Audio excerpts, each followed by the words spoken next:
I'm kind of glad to have gotten back in the game of doing some guitar setups and stuff because my buddy brought me this really clean 1964 Gibson SG Junior. Looks like the original bridge. You got your volume and tone. Pickguard's shrinking, so it's cracking there a little bit.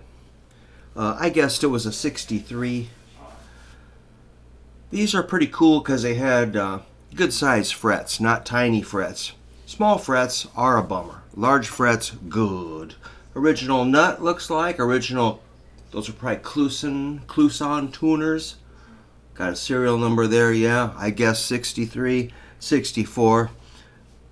Turns out it's a 64. You can see a little bit of wear on the back of the neck, a slight bit of wear on the neck where it's the mahogany showing through. I think this is a rosewood fingerboard, so the single P90 is just brilliant.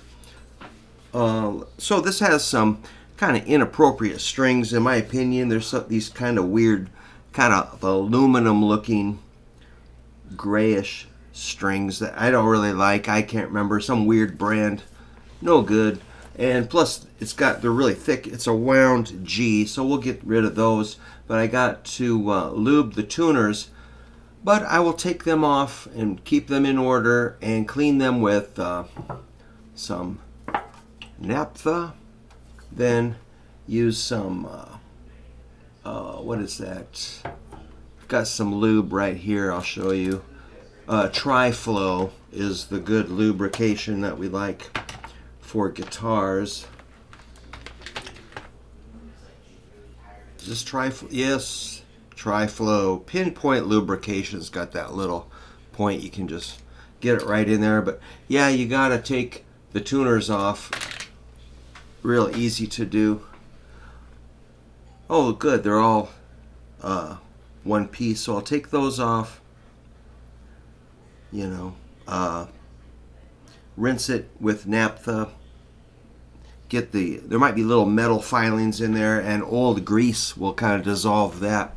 So yeah, man, this is a SG Junior, and these were considered like a budget guitar or maybe a student guitar because there's no binding or fancy script. These kind of inexpensive tuners, just two knobs, one single P90, one piece bridge. Probably pretty simple relatively compared to a more fancy guitar with binding and all that. It's got an excellent neck to body joint. You can just easily get up here with no effort. So the strings are sitting kind of high. We'll get that adjusted after we get some lighter strings. But yeah, it's got a wound G. So if I do a lick, that's painful. It's very stiff. That's a good tone though, as far as basic.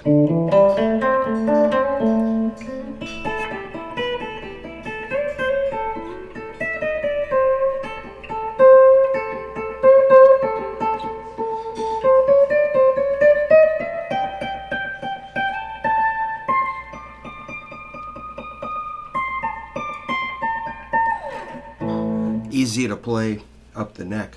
Let's try a couple of chords.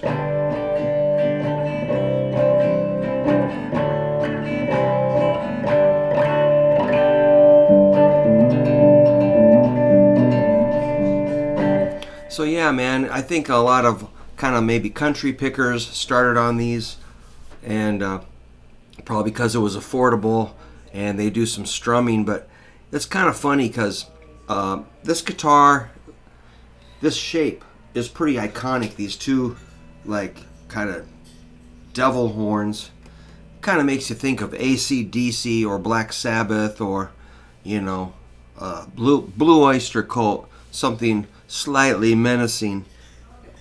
The SG is just got kind of a mean look to it, so it just doesn't look like a country guitar. It looks very modern, for being designed probably 1960, 61, I don't know exactly.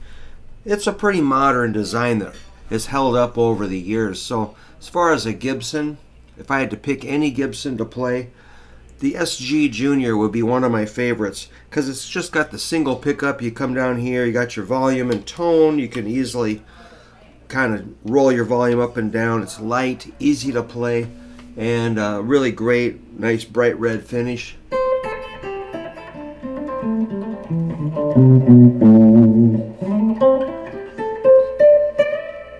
But yeah, it's really a struggle with those old stiff strings. The frets are a little tarnished. We'll see if we can shine those up. But yeah, this belongs to one of my students' father. So he started on this. He thought he got it. I guess the story's not quite clear of when he got it, but it's dated to 64 with the serial number. Gibson's a little sketchy with their serial numbers. But yeah, this doesn't need much. Just new strings, shine up the frets, clean out those tuners. But they do turn pretty well. The volume pot works. Let's check it out. Pretty smooth.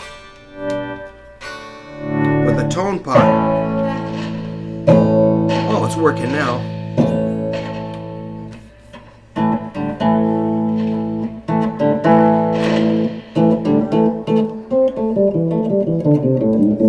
Well, let's add some distortion. So with the tone off and a rat engaged, then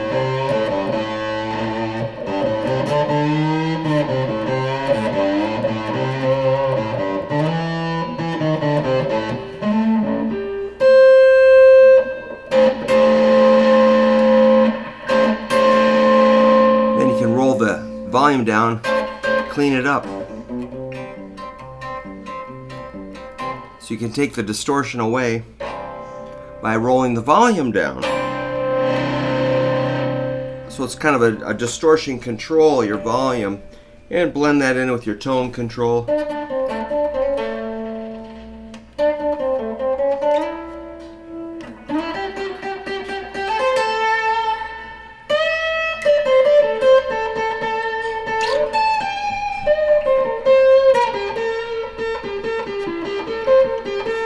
Yeah, I had one when I was young. It was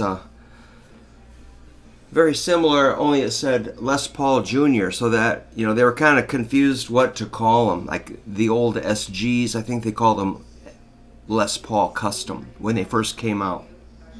And then they decided to call them SG. I don't think anybody knows what SG actually stands for. Some people thought it was solid guitar. But I think it's Gibson's a little murky with their history at times. So, but a couple of websites confirmed it's a 64. So, like, I think later ones would have maybe like more holes for like a was that a Maestro whammy? But I like them without that. You know, just two studs. So yeah, we'll have fun. Messing around with this. We'll probably get after those tuners. I just need a nice block of time. I can probably do it in the garage, get set up and do it properly, get those tuners clean, and they'll turn really well. They already turn fine. The other lubricant I use is this Big Ben's Nut Sauce. Ha ha ha ha.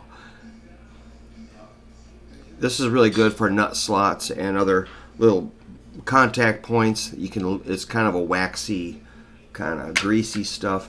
I'll probably like touch maybe I don't know, threads,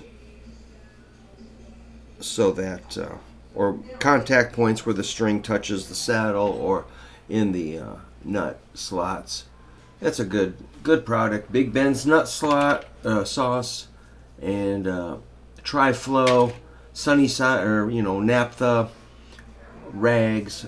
I've got some tools to clean up those frets. I'll get that done.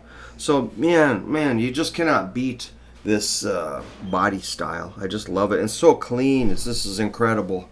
I was shocked. It's got the original case, which we want to see if we can have some of the stitching repaired. We'll see about that. So anyway, when I get to that point, I will play this guitar again and get it back to the owner. That was really nice of him to let me just be with it a little bit. I really appreciate that. So I'm back fixing guitars, doing just minor, easy jobs. I don't want to really get any chisels or hammers out. No, not a lot of drilling. That's one thing you see on vintage guitars. Some feller decides to drill a few holes here and there, or maybe route something out, or maybe add some more knobs or switches. I'm like, dude, don't do that, okay? Just leave them. Just buy something that's already done, or get yourself a body and build your own Frankenstein. But don't try not to carve up a vintage guitar if you can help it. That's nice of you to just put the drill down, okay? All right, thanks again for letting me show you this. Hey, if you want to subscribe, that's great. I'll be having lots of guitars coming and going, and I'll show you some fascinating instruments or some kind of dull, ordinary instruments. We'll just have fun with it. All right, keep rocking, keep practicing, please.